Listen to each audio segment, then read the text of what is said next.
Alors, Annabelle Boyer est synergologue. Et bon, vous savez, le concept, là, Jean-Sébastien, bon, je sais que vous êtes un petit peu gêné. Christiane aussi a tendance à être un petit peu gênée quand c'est pas son tour, mais là, il faut que tout le monde jase. Alors, c'est le but de notre... C'est très bon en passant, votre petit drink, là. On a pu goûter à ça, puis c'est assez unanime. Parlez-moi un petit peu de la synergologie, Annabelle. Ben, en fait, C'est-tu du charlatanisme, ça? C'est-tu vraiment sérieux?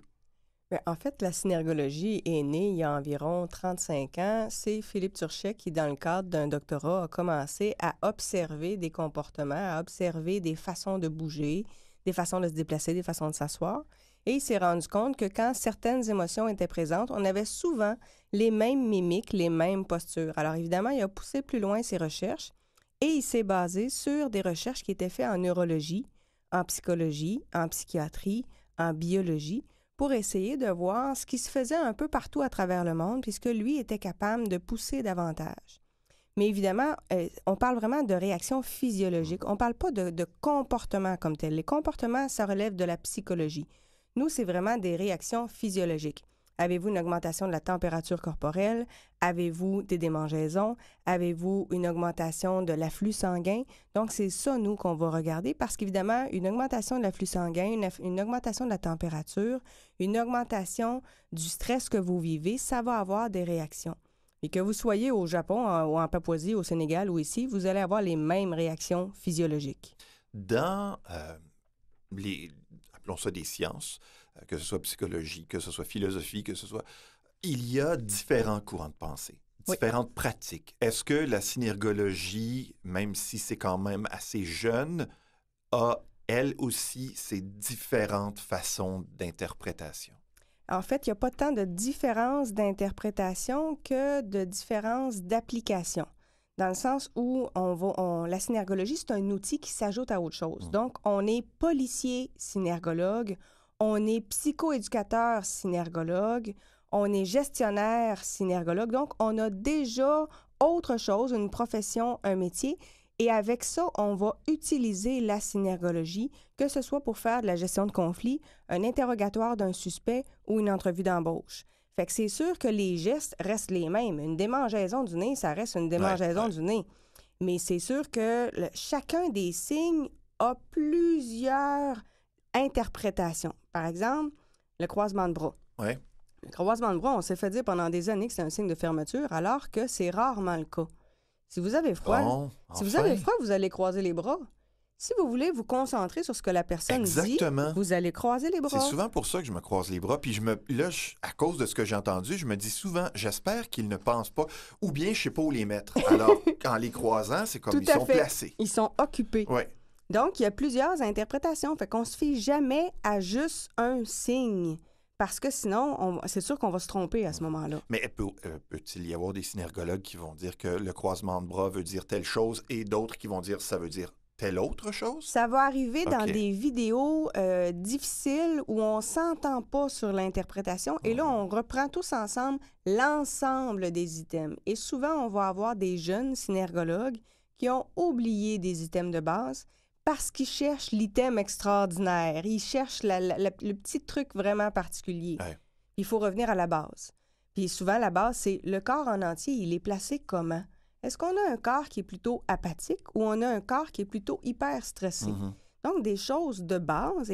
Parce que souvent, l'erreur des jeunes, c'est de prendre un micro-mouvement, un détail, et de faire une analyse à partir du détail. Ouais. Donc, de partir du particulier pour aller vers le général. Comme moi, souvent, je mets mes doigts soit dans mon cou ou à l'intérieur juste de mon collet parce que j'ai froid aux doigts. Mais les gens, probablement qu'ils ne pensent pas à ça, puis ils ont décidé d'interpréter ça, je ne sais pas de quelle façon, mais comme je le fais tous les jours, c'est sûr qu'il y a quelqu'un quelque part qui a interprété ça à un moment donné. Tout à fait. Et c'est pour ça qu'il faut partir du général au particulier, puis il faut partir de l'individu.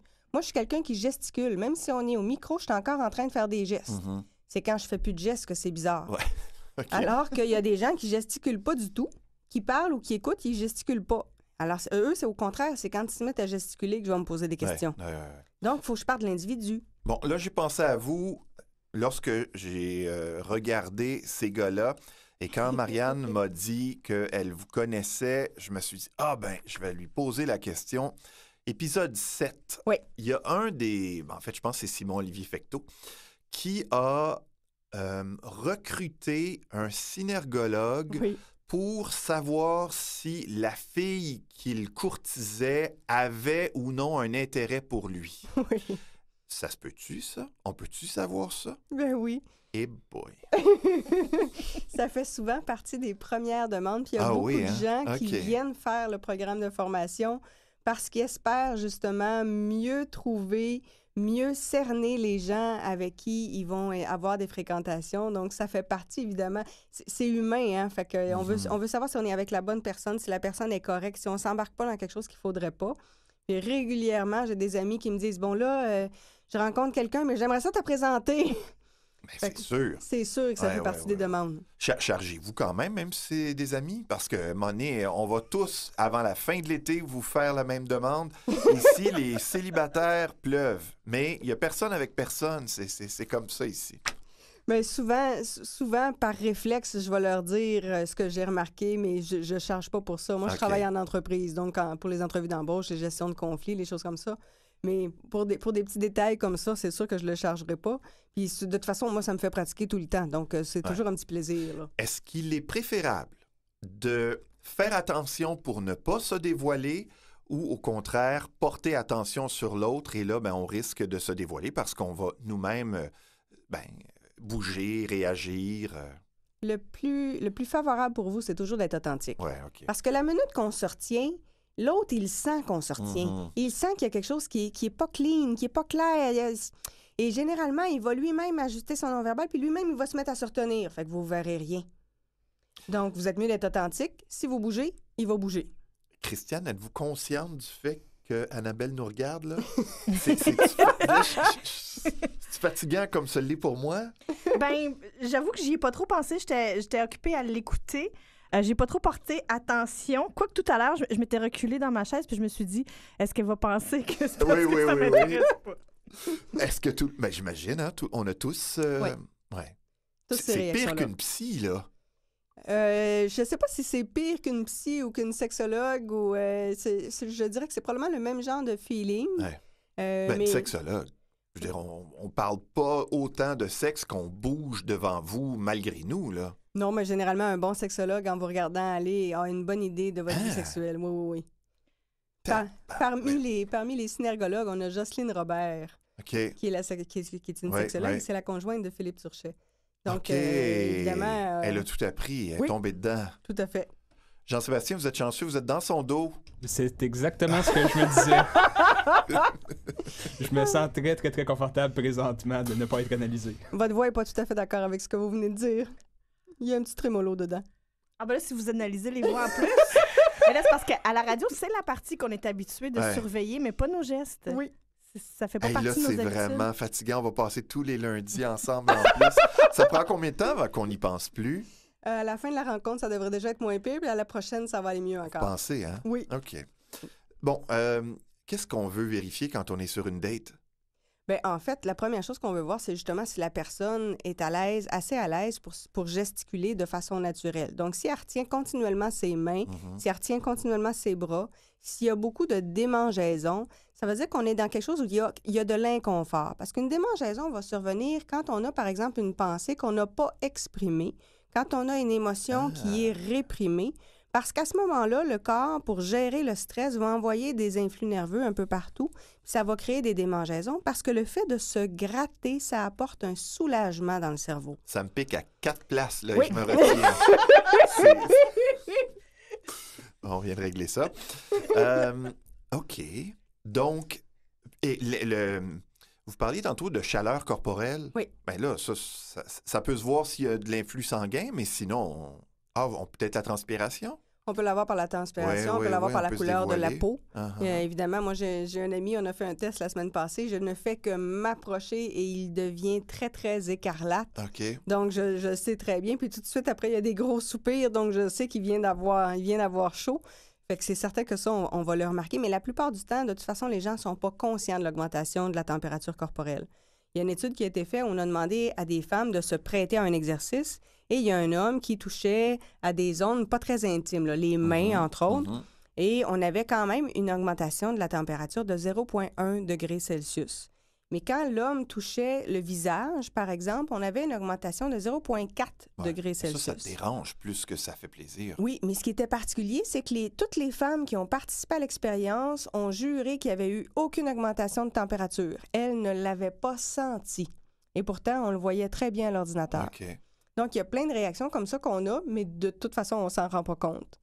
Quand on a, par exemple, un désir sexuel intense, on va avoir une dilatation des pupilles et surtout de la pupille droite. Mais on s'entend que ça, on ne le sent pas. C'est juste particulier pour le synergologue qui le remarque. Mais il y a plein de réactions comme ça qu'on ne voit pas. Mais ce qu'on va rechercher quand on a une première rencontre avec quelqu'un, c'est par exemple, si la fille va avoir les jambes croisées, c'est bon signe. Elle a des rotations de la cheville, c'est bon signe. Elle joue avec ses cheveux, c'est un excellent signe. Vous voyez les paumes de la main, c'est un excellent signe. Vous voyez les paumes de la main, c'est un excellent signe. Parce que c'est un signe d'ouverture à l'autre. Alors que quand on est stressé, au contraire, on a tendance à cacher les paumes de la main, tant quand on est assis que quand on est debout. Donc là, on a un inconfort. Parce que quand on a un inconfort, évidemment, on veut fermer notre bulle. Et la façon de fermer la bulle, c'est justement de replier les mains. Et à ce moment-là, on ne voit pas les paumes. Il y a pas beaucoup de gestes où on met sa paume. Vous seriez surpris. Ah oui, hein? Vous seriez très surpris. Juste dans la façon, là, je le fais et Christiane va le voir, la façon de bouger les cheveux, je viens justement, en replaçant certains cheveux, de montrer la paume de ma main. Et en plus, vous avez joué dans vos cheveux. Tout à fait. Donc, on est en business, là. Exactement. OK. Et ce qui va être intéressant, c'est par exemple, si la personne est vraiment bien, elle va vous parler en montrant davantage le côté gauche du visage que le côté droit. Pour que les gens puissent le vérifier, ils vont davantage voir l'oreille gauche que l'oreille droite. OK.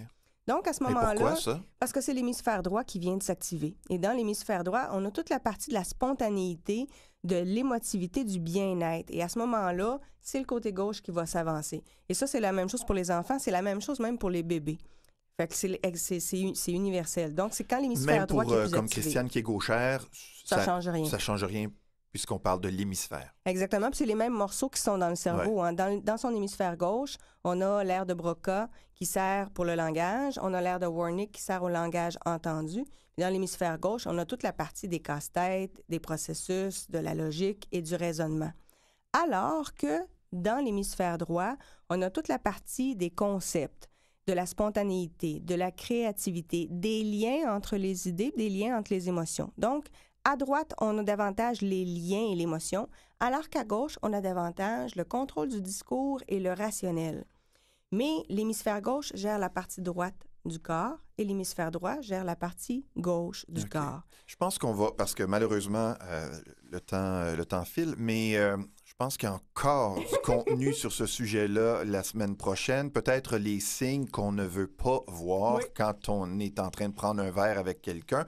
Et en même temps, parfois, bon, ça peut être, on prend un verre comme première rencontre, ça peut être une marche dans un parc, mais là, les signes ne sont pas les mêmes. Exactement. Le choix du vêtement, on joue moins d'un cheveu quand on marche dans le bois, il me semble. Donc, des fois, c'est juste question contexte. Alors, on reste dans les premières rencontres et c'est sûr, hein, les gens, vous êtes invités aussi à poser vos questions pour qu'on puisse les relayer à Annabelle.